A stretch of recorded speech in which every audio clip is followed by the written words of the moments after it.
अस्सलाम class.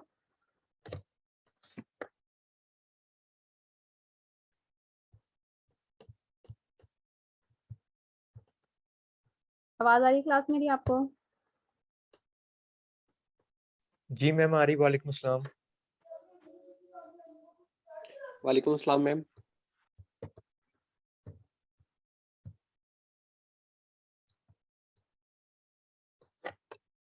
Rules for declaring variables, ये मैंने आप लोगों को कहा था करने के लिए।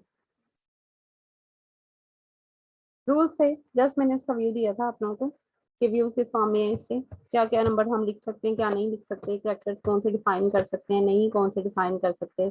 जो ऑटोमेटिकली प्रोग्रामिंग के अंदर डिफाइन है वो हम अपने वेरिएबल को डिनोट करने के लिए शो आउट नहीं कर सकते। उसके अलावा किसी भी टाइप के ले सकते हैं, नंबर्स ले सकते हैं, अल्फाबेट्स को यूज कर सकते हैं, लेटर्स ले सकते हैं, किसी भी टाइप के नंबर्स ले सकते हैं। उसकी एग्जांपल के तौर पे यहाँ पे फॉर एग्जांपल उसने दी थी मार्क्स, सब वन, टेस्ट, एफ के साथ स्लैश के, नेम, इंटीजर, कुछ भी दे सकते हैं। लेकिन जैसे ही अगर आप मैं सपोज करें मैं ये जस्ट इतना सा देती हूँ INT, तो क्या मैं अपने वेरिएबल को ये नेम दे सकती हूँ INT जो इंटीजर्स को डिनोट कर रहा है?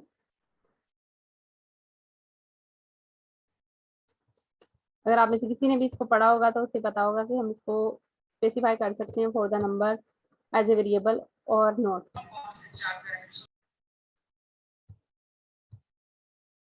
तो हम नहीं डिनोट कर सकते। आप लोगों ने किसी ने नहीं इसको पढ़ा, इतना बड़ा सारा लिखा हुआ है वहां पे। Reserve word can not be use as variable name. जो रिजर्व वर्ड्स हैं हमारी लैंग्वेज के अंदर, float, in, wide, get factor, इस टाइप के वर्ड हम यूज नहीं कर सकते अपने वेरिएबल को स्पेसिफाई करने के लिए, बिकॉज इनकी एब्रिविएशन जो है वो C++ के अंदर डिफरेंट है। So we will not use about this type of numbers, कि हम इनको बिल्कुल टोटली यूज नहीं कर सकते। जिनको हम यूज करते हैं इंटीजर जो है वो इनके वर्ड की फॉर्म है, लेकिन यहाँ पे हम इंटीजर पूरा यूज कर सकते हैं, इंट नहीं कर सकते, INT नहीं कर सकते, क्योंकि वो स्पेसिफाई किया गया इंटीजर को इन लैंग्वेज ऑफ C++।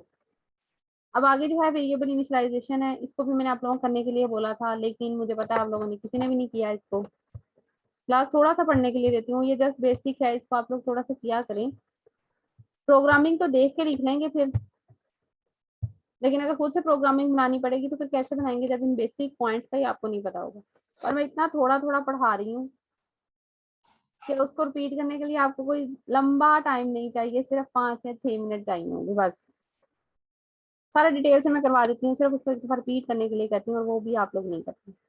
जब एक दफा रिपीट करने बैठेंगे तो फिर बिल्कुल भी कुछ समझ नहीं आएगा, इसलिए डेली का डेली रिपीट कर लिया करें। वेरिएबल इनिशियलाइजेशन है, इसको भी मैंने डिनोट किया था कि वेरिएबल हमने किस टाइप में डिनोट करना है, किस टाइप हमने डिक्लेयर करना है वेरिएबल को, नेम किस फॉर्म में देना है हमने। The process of assigning a value, variable initialization करवाने से पहले मुझे बताएं आप में से किसी ने भी प्रोग्रामिंग को खुद से टाइप करके ट्राई किया है? जैसे लास्ट टाइम मैंने ट्राई करके आप लोगों को यहाँ पे सामने शो की थी, आप में से किसी ने खुद ट्राई किया कोई सी भी प्रोग्रामिंग?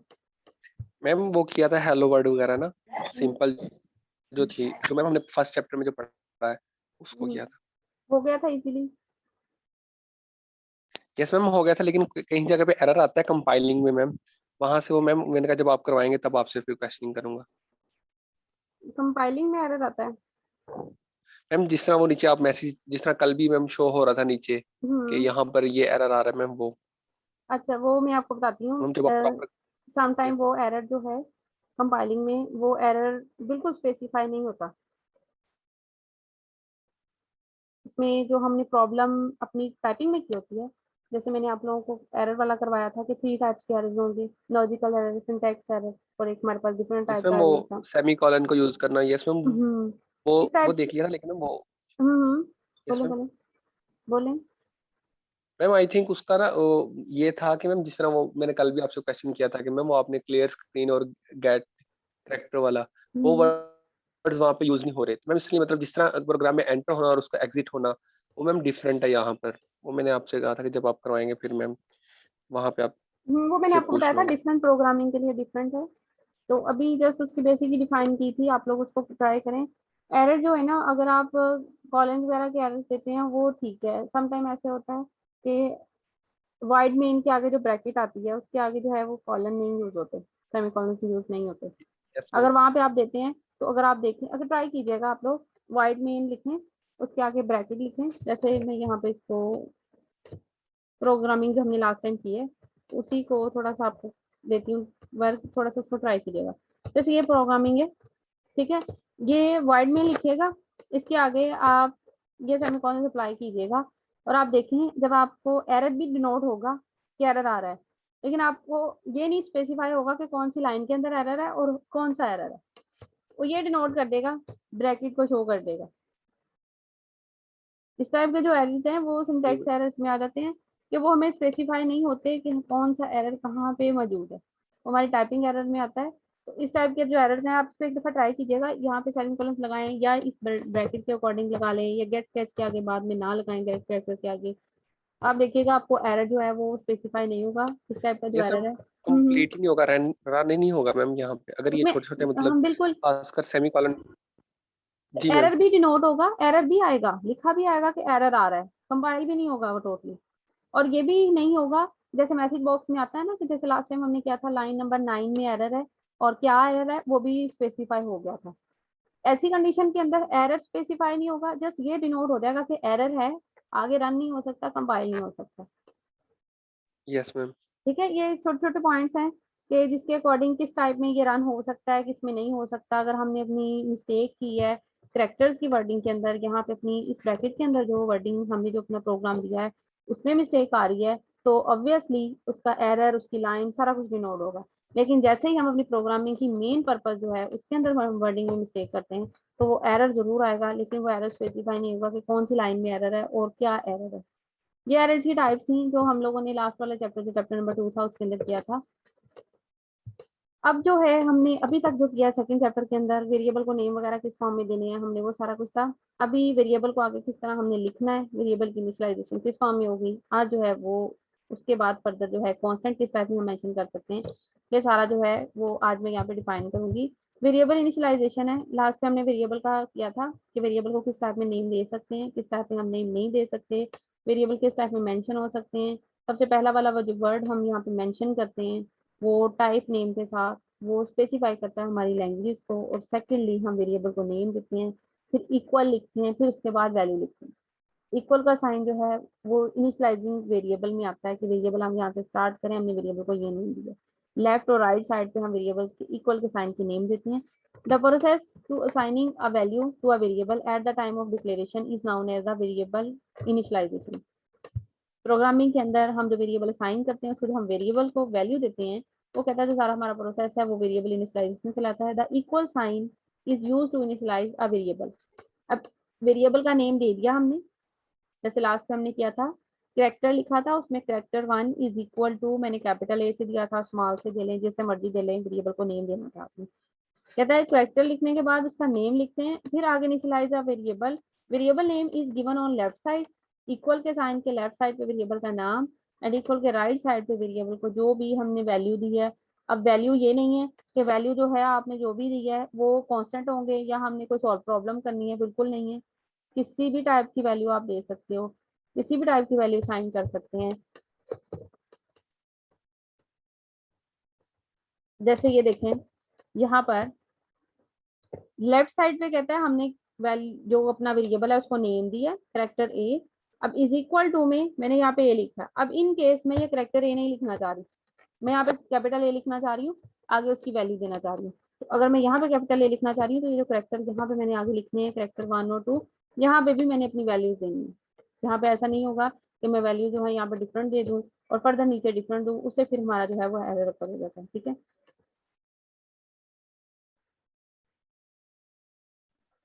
मैम जी जी। मैम जो आपने कल प्रोग्राम दिखाया था मैम बहुत सारा लैबा आपकी आवाज कट के आ रही है। मैम अच्छा कुछ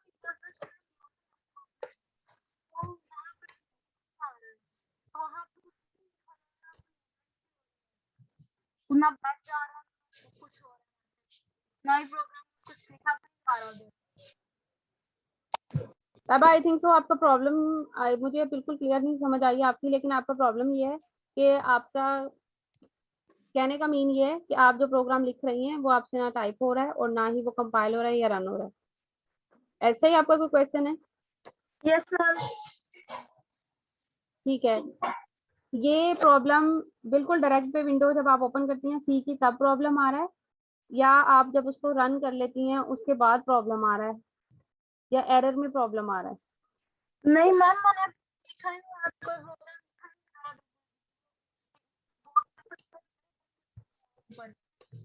ना वो। आपने इस वक्त ज्वाइनिंग, लाइबा मेरी बात सुने, आपने इस वक्त लैपटॉप से ज्वाइन किया हुआ है मीटिंग को या Yes, ma'am. मोबाइल से? मैम लैपटॉप से। ठीक है, मैं अभी आपको शेयर स्क्रीन का ऑप्शन देती हूँ, अपनी स्क्रीन शेयर करें। Okay ma'am.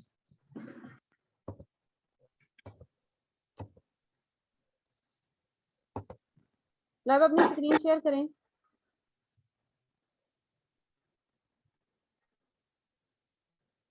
मैम ये आता है, आगे कहाँ से आता है? इसको क्रॉस करें,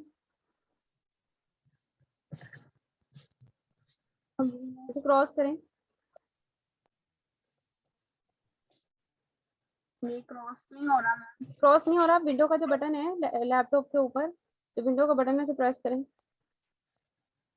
मैम एस्केप दबा दें। हाँ, एस्केप दबा दो या विंडो का बटन प्रेस कर दो। अब ओपन करो दोबारा से।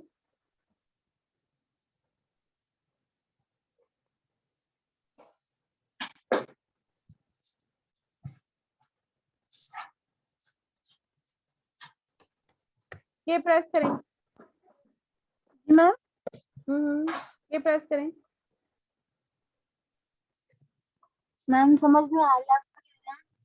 लाइबा विंडो का बटन प्रेस कर दें या एस्केप प्रेस कर दें, कोई भी दोनों में से एक प्रेस कर दें। Okay ma'am.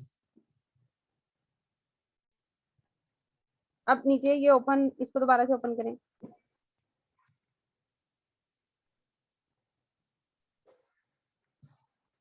आपका जो प्रोग्राम इंस्टॉल है लाइबा, वो बिल्कुल आपने जो इंस्टॉल किया है ये खुद से इंस्टॉल किया है या किसी से लिया है?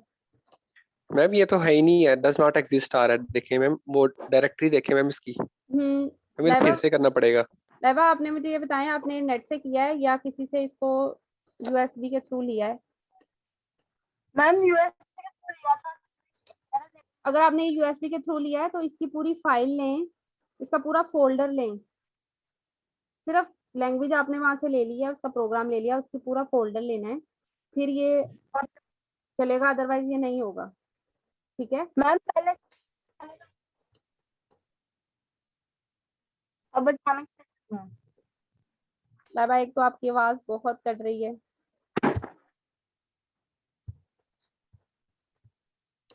मैम जो वैसे आपने लिंक शेयर किया था ना मैम, उससे इजीली हो जाता है अगर उसे करें ना, साथ में उसमें स्टेप भी मेंशन किए हुए मैम, उसने ना सारा बताया हुआ है, तो वहां से करने में वो इजी रहेगा।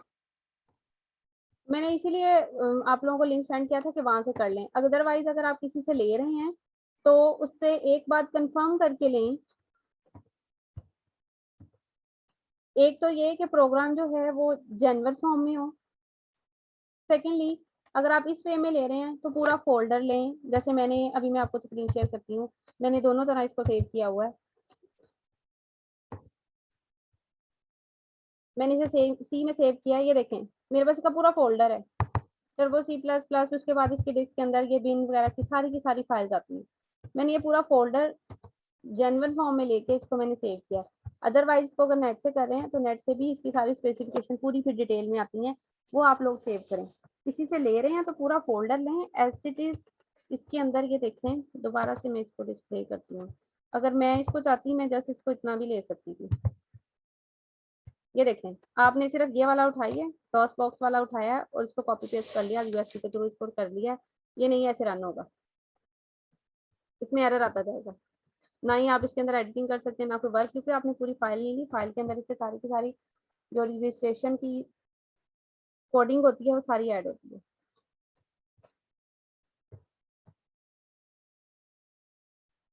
वेरिएबल इनिशियलाइजेशन की फॉर्म में सी प्लस प्लस जो है वो कंपाइलर की फॉर्म में कहता है वैल्यूज को डिफाइन करते हैं। अगर हम इंटीजर्स फॉर्म में ले लेते हैं तो वैल्यूज जो है वो डिफाइन आउट नहीं होती। ये सारा का सारा उसने मेंशन किया लेफ्ट साइड पे और राइट साइड पे किस टाइप में वैल्यूज लेनी है। वैल्यूज चेंज हो सकती हैं कंपाइल करते वक्त। फॉर एग्जांपल अगर ये लिखी है मैंने एग्जांपल के तौर पे, अब ये आई एंड टी जो है ये इंटीजर्स नंबर लिए मैंने इंटीजर्स के अंदर से। इंटीजर्स कितने थे मुझे बताएं जरा, इंटीजर्स की क्या रेंज है सी प्लस प्लस के अंदर अगर किसी के माइंड में है। मैम 32,000 आई थिंक 32,767 से लेके -32,670 फॉर्म में थी। Integers number n is equal to 100, इसका मतलब है कि इंटीजर्स हम ले रहे हैं n is equal to 100। Integers में से हमने एक नंबर लिया n is equal to 100। Secondly integer 2 लेना चाह रही हूँ तब भी डिफरेंट वैल्यूज के साथ में मेंशन कर सकती हूँ। फ्लोट एवरेज जो है वो 50.73। फ्लोट एवरेज क्या थी हमारे पास, रैशनल और इरेशनल नंबर्स इंटीजर्स के अकॉर्डिंग यहाँ पे डिफाइन थे। ये डेसिमल में देख लें आप 50.73। प्लॉट जो थे वो नंबर्स हम रैशनल और डेसिमल प्लेसेस के साथ यूज कर रहे थे, वो वैल्यूज यहाँ पे आती हैं। उनकी एवरेज दिया कहता है 50.73 तक है।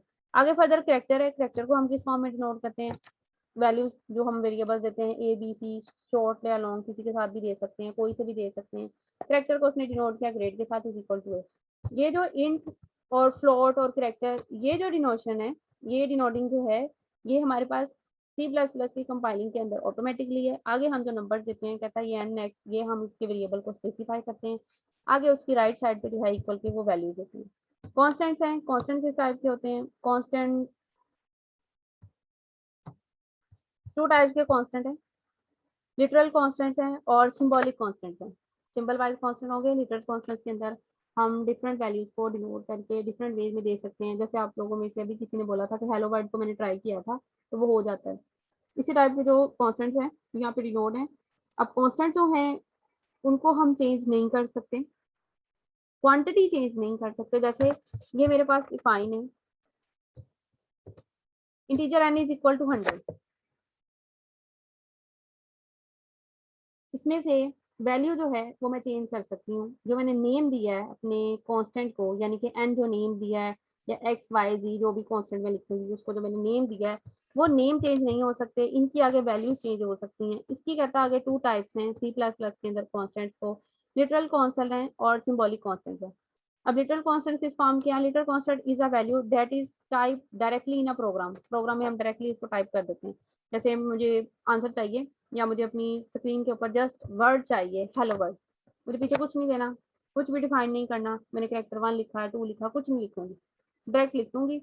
ब्रैकेट्स के अंदर ओपन करूंगी, ओपन करने के बाद कोई भी उसके अंदर साइड स्टेटमेंट नहीं दूंगी, जस्ट मुझे जो रिक्वायर्ड है कॉड हेलो वर्ड इसको टाइप करूंगी और रिजल्टेंट में मेरे पास ये देखें कहता है ये चीज़ आपको डिफाइन कर जाएगी जस्ट और जस्ट इस डिफाइनिंग। जब ये कॉन्स्टेंट ही कहलाएगा क्योंकि हमने इसके अंदर कोई वैल्यू नहीं दी, कोई भी चेंजिंग नहीं करनी, हमें जस्ट ये डिफाइन है, इसको हम चेंज भी नहीं कर सकते जब हम प्रोग्रामिंग एग्जीक्यूट करेंगे। Similarly in the following statement as दी है, किसी की एज आपने वहाँ स्पेसिफाई की है तो एज वो 19 ही रहेगी। एज 19 के आगे हम एज आगे चेंज कर सकते हैं। अगर हमने इंटीजर्स में एज मेंशन कर दिया तो एज को हम बिल्कुल मेंशन नहीं कर सकते, वो एज इट इज ही फॉर्म में रहेगी। अब इसकी भी आगे टाइप है इंटीजर कांस्टेंट, फ्लोटिंग कांस्टेंट। ये देखें कांस्टेंट्स हैं इंटीजर आई एन टी के साथ जिसे हम मेंशन करते हैं, floating F L O I T के साथ, कैरेक्टर को सी एच ए आर के साथ और स्ट्रिंग को एस टी आर के साथ हम मेंशन करते हैं। इस टाइप के कहता है कॉन्स्टेंट्स हैं। आगे इसमें इंटीजर कॉन्स्टेंट्स हैं, सारा डिटेल से दोबारा करने की आई थिंक तो मुझे जरूरत नहीं पड़ेगी क्योंकि इस टाइप के कॉन्स्टेंट जो हैं नेगेटिव और पॉजिटिव वैल्यू जो आती हैं वो इंटीजर्स कहलाती हैं। इसमें फ्रैक्शंस नहीं होती, डेसिमल प्लेसेस नहीं होती। अभी ऊपर एग्जांपल भी थी उसमें भी मैंने इसको दोबारा से रिपीट किया है कि अगर आप इंटीजर्स ले रहे हैं तो इस टाइप के नंबर है नेगेटिव पॉजिटिव होंगे। फ्लोटिंग ले रहे हैं तो उसके अंदर एवरेज आती है, उसमें डेसिमल प्लेसेस आती हैं। और उसके बाद अगर करेक्टर ले रहे हैं तो करेक्टर किस फॉर्म के होंगे ए बी। स्ट्रिंग्स जो हैं उसके अंदर वैल्यूज आती हैं डिफरेंट टाइप की। इंटीजर कांस्टेंट कहता है किस टाइप के होंगे, नेगेटिव और पॉजिटिव फॉर्म में इंटीजर कांस्टेंट्स हैं, पॉजिटिव और नेगेटिव दोनों में यूज हो सकते हैं। Secondly maximum to maximum use हो सकते हैं। अब जो कहता है इसके साथ ये एल डिनोट है, समटाइम एल आई और एफ साथ में डिनोट होगा, वो इसको डिनोट करेगा इंटीजर्स की वैल्यूज को। लॉन्ग इंटीजर्स लिए थे, उसके बाद साइंड इंटीजर्स थे जो 0 से लेके पॉजिटिव 32,000 तक थे, और जो नेगेटिव लिए थे अनसाइंड थे उसमें नेगेटिव से पॉजिटिव की तरफ दोनों मूव कर रहे थे। ये वैल्यूज हैं। जस्ट कहता है use of L at the end of integer indicate that it is a long integer. तो एल एफ आई हम साथ में डिनोट करेंगे। जस्ट कहता है वो डिनोट करेगा हमारे पास लॉन्ग इंटीजर। अगर आप इसको डिनोट नहीं कर रहे तब भी इसमें इशू नहीं है। ये सिर्फ और सिर्फ कंडीशन है हमारे पास इंटीजर्स के लिए। प्लॉटिंग के लिए कंडीशन डिफरेंट है, वहां पे भी डिनोट करने की डिफरेंट है फॉर्म है। अब यहाँ पे कहता है जब हम प्लॉटिंग के लिए पॉइंट्स आएंगे तो ये पॉइंट्स इस फॉर्म में होता है। एफ साथ में मेंशन है। इफ एफ और एफ कहता है not use the value is considered as double. Value क्या होगी, कंसीडर होगी, डबल वैल्यू कंसीडर होगी अगर हम इसको साथ में मेंशन नहीं कर रहे। Is not use mean floating के लिए ये वैल्यू जो है अगर आप साथ में एफ दे रहे हैं तो वैल्यू जो है इतनी ही रहेगी, अदरवाइज ये लार्ज कंसीडर होगी, डबल कंसीडर होगी। थर्डली कहता एल लार्ज हम लॉन्ग डबल कंसीडर करना चाह रहे हैं तो हम उसके साथ क्या मेंशन करेंगे, एल मजीद उसको लार्ज करने के लिए। और ये एंड वैल्यूज नहीं होती, ये मजीद भरती जाती हैं। रिपीट करना चाह रहे हैं जितनी मर्जी रिपीट कर लें। करेक्टर कॉन्स्टेंट्स हैं। करेक्टर जो वर्ड हम देते हैं वो पहले भी लास्ट जो हमने किया था प्रोग्राम उसमें भी मैंने डिफाइन किया था कि हम इनको किस फॉर्म में देते हैं, हम इनको कॉलम्स की फॉर्म में देते हैं। Any character written in a single quotes. Double quotes में क्या लिखते हैं मुझे ये बताएं। मैम जो हमने प्रिंट करवाना होता है मतलब आउटपुट के तौर पे शो करवाना है। बिल्कुल, जो हमने आउटपुट शो करवानी है उसको या तो हम ट्राइंगल ब्रैकेट्स में या सेकेंडली हम उसको डबल कोट्स के अंदर मेंशन करते हैं। सिंगल में करेंगे तो सिंगल में वो डिनोट होता है करेक्टर को, जहां पर हम स्पेसिफाई कर रहे होते हैं कि मैंने ये करेक्टर लिया है, character a is equal to into value जो भी ली है उसको आगे हम सिंगल कोट्स के अंदर डिनोट करते हैं। अब कहता है जिस टाइप का भी आप करेक्टर लेना चाह रहे हैं, ए एन 9 इक्वल ये सारे, अगर मैं यहाँ पे सपोज 9 लिखती हूँ और मैं इसके अकॉर्डिंग डबल कोट्स मेंशन नहीं करती तो इसका क्या मीन होगा।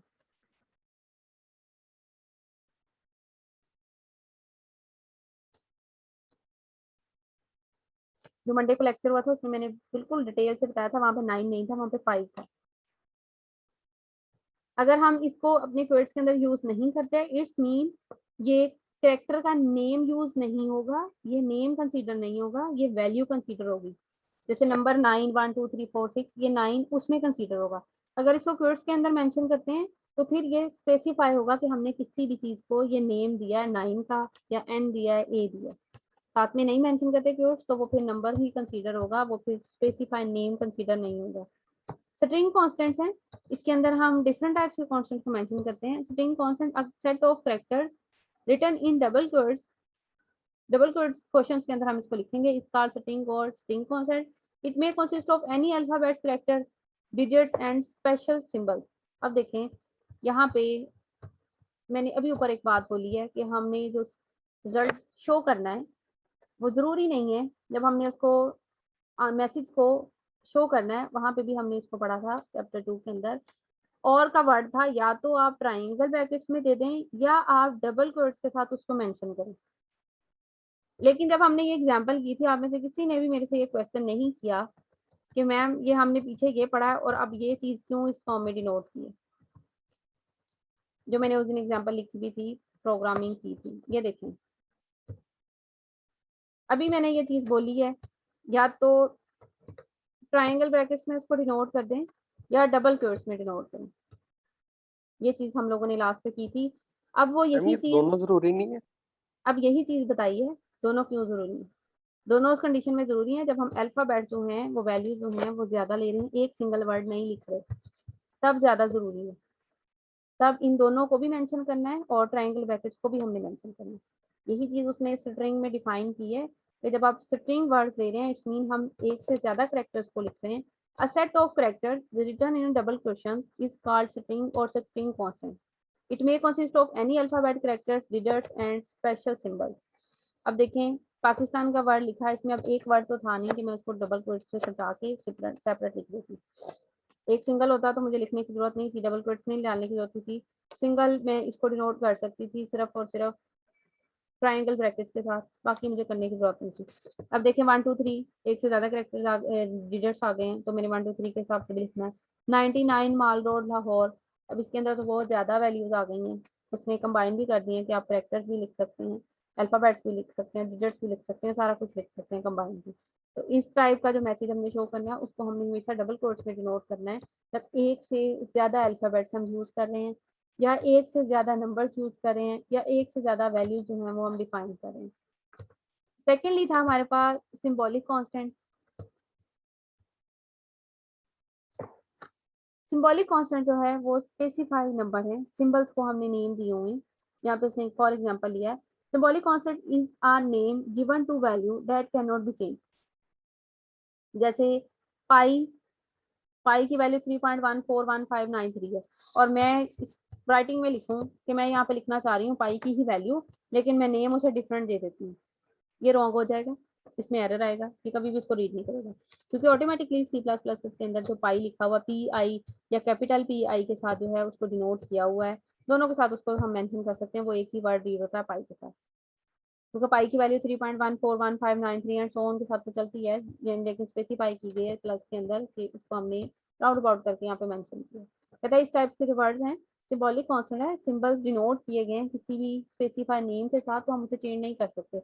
इसकी फॉर एग्जांपल सेकंड एग्जांपल ये ले लें, जैसे ऊपर हमने भी किया है कि integer I N T E G R जो है पूरा मेंशन कर सकती हूँ, लेकिन अगर मैं वेरिएबल को नेम देती हूँ आई एन टी तो वो एरर अगर करेगा, क्योंकि आई एन टी के साथ तो हमारे पास जो सी प्लस प्लस लैंग्वेज के अंदर है वो इंटीजर्स हैं, इंटीजर्स को हम डिनोट कर सकते हैं, मेंशन कर सकते हैं, लेकिन किसी भी वेरिएबल को आई एन टी के साथ नेम नहीं दे सकते। Symbolic constants can be declared in two ways, अब टू वेज के अंदर है ये constant qualifier defined directive. Qualifier और डायरेक्टिव दो डिफरेंट कांस्टेंट्स की नेम नंबरिंग है, दो डिफरेंट मेंशंस किए हुए हैं कांस्टेंट्स की फॉर्म में। सबसे पहले तो constant qualifier is used to define a constant. Qualifier का मतलब होता है जैसे हम आम वर्ड में लेते हैं क्वालिफाई करना, किसी चीज के लिए पूरा उतरना, क्वालिफाई करना, ठीक है।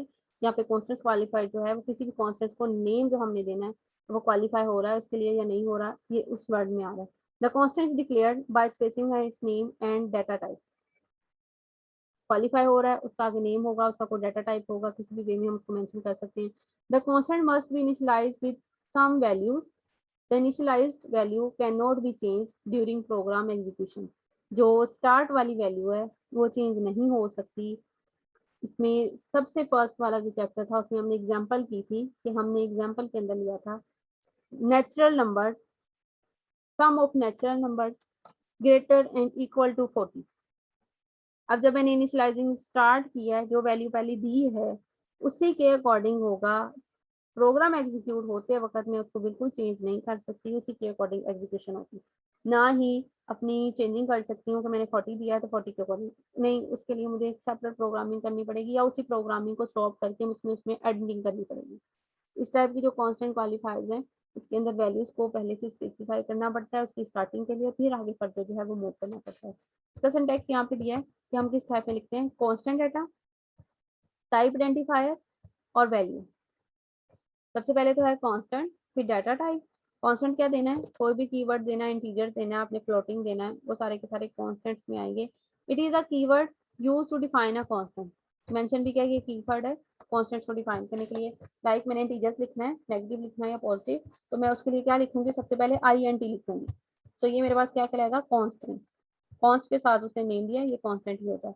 डाटा टाइप, अब जिस टाइप का मैंने इसमें डाटा डिफाइन करना है वो it indicate the data type of the constant. Thirdly, identifier. It represents the name of the constant. Represent करना है हमने जिस भी नेम के साथ अपने कांस्टेंट को, वो यहाँ पे मेंशन करना है। And at the end equal के साथ जो है हमने उसकी वैल्यू दे देनी है, जो भी वैल्यू आप लोग देना चाह रहे हैं। फॉर एग्जांपल देखिए यहाँ पे, ये एग्जांपल के तौर पर उसने यहाँ पे मेंशन किया constant integer n is equal to 100। हमने इंटीजर, एक इंटीजर n को, जस्ट यहाँ पे एक इंटीजर n है, इसको हमने डिनोट किया किसी कांस्टेंट के साथ, वो हमने n के साथ डिनोट किया इज इक्वल टू 100। अब इस n को मैं चेंज नहीं कर सकती पूरी कैलकुलेशन के अंदर।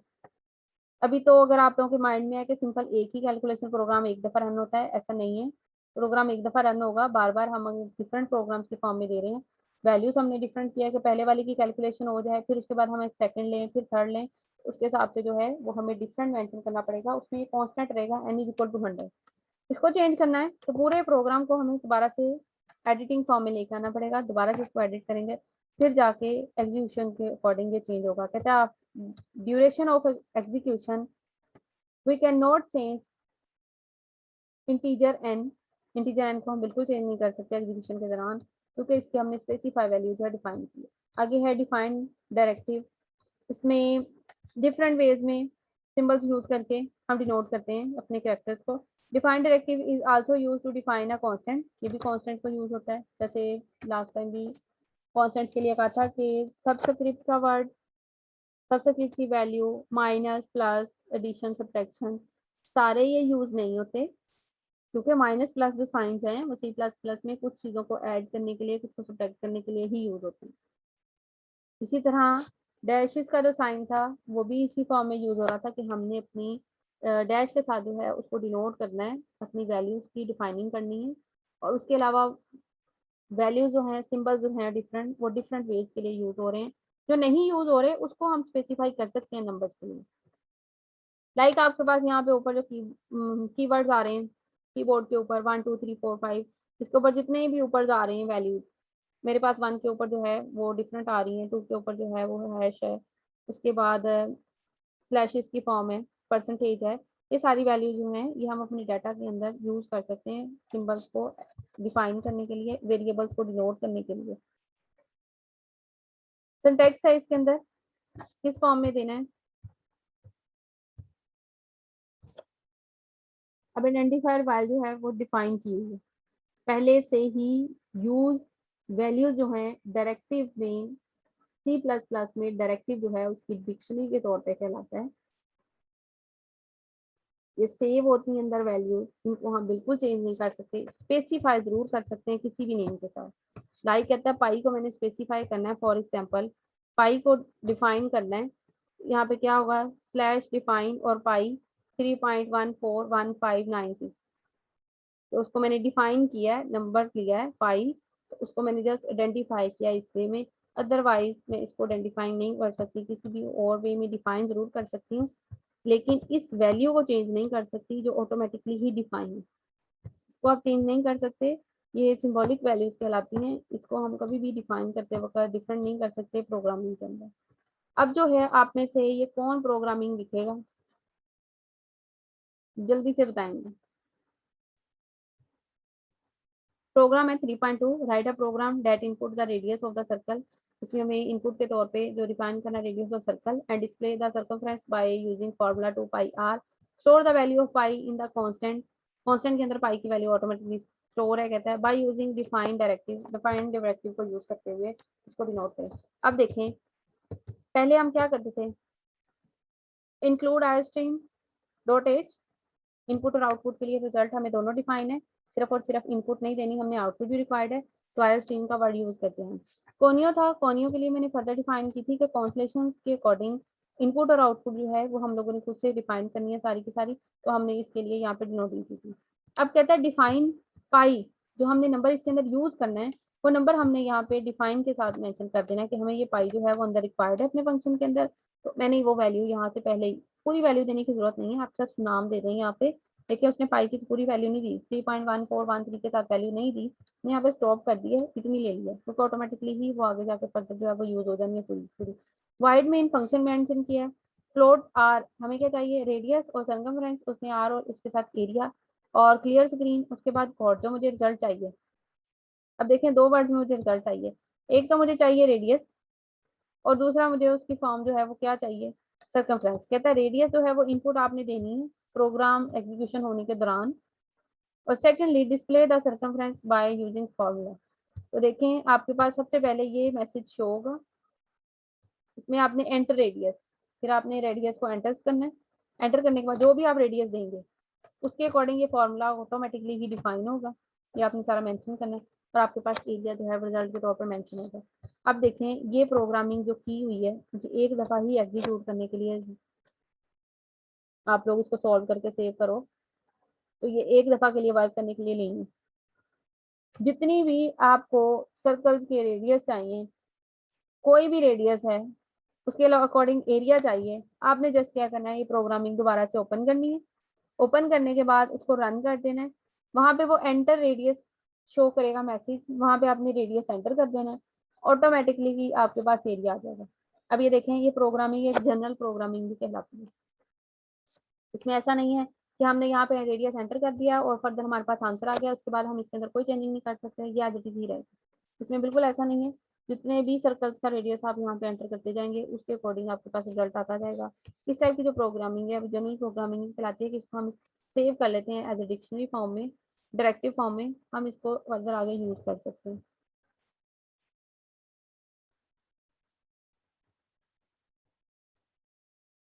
नेक्स्ट पे है एक्सप्रेशन, लेकिन एक्सप्रेशन से पहले आप लोगों ने ये प्रोग्रामिंग जो है वो रन करनी है और मुझे बताना है इसमें क्या हम यहीं रिजल्ट तक मिला। इसमें इसको ट्राई करेंगे, फिर मैं बताएंगे मैम आपको। ठीक है, और उसके बाद जो है ये एक्सप्रेशन, ऑपरेशंस नहीं, ये just expression, addition, subtraction, multiplication, ये इस टाइप के ऑपरेशंस हैं, ये जस्ट आप लोगों ने करना है, बिल्कुल थोड़ा सा 3.8 वाला आ जाता है। ठीक है,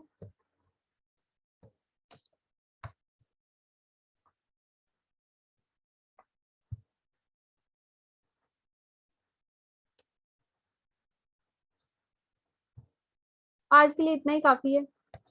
अब मुझे बताएं किसी ने कुछ भी पीछे से पूछना है, कोई भी पॉइंट वगैरह।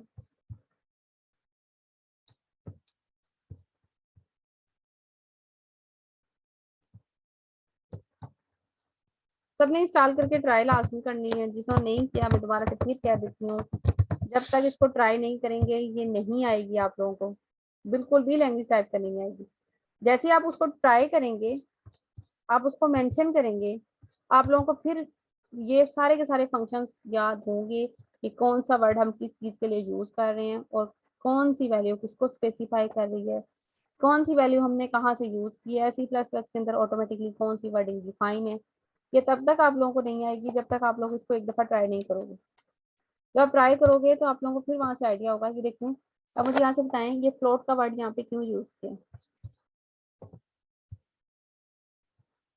सिंपल भी दे सकती थी, मैं इंटीजर दे सकती, करैक्टर लिख सकती थी। आज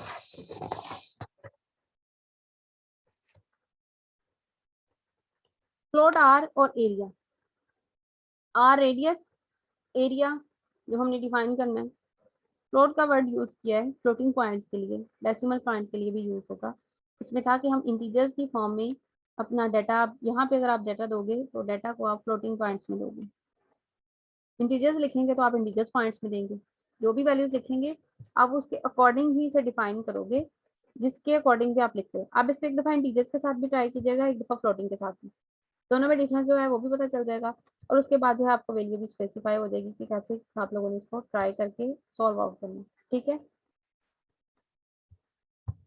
जी मैम।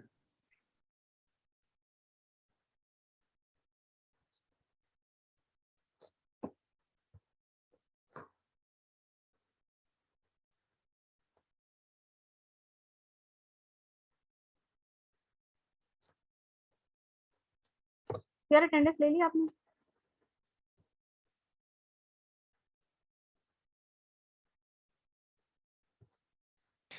मैम अटेंडेंस ले ली थी, पहले 15 मिनट में लेते हैं।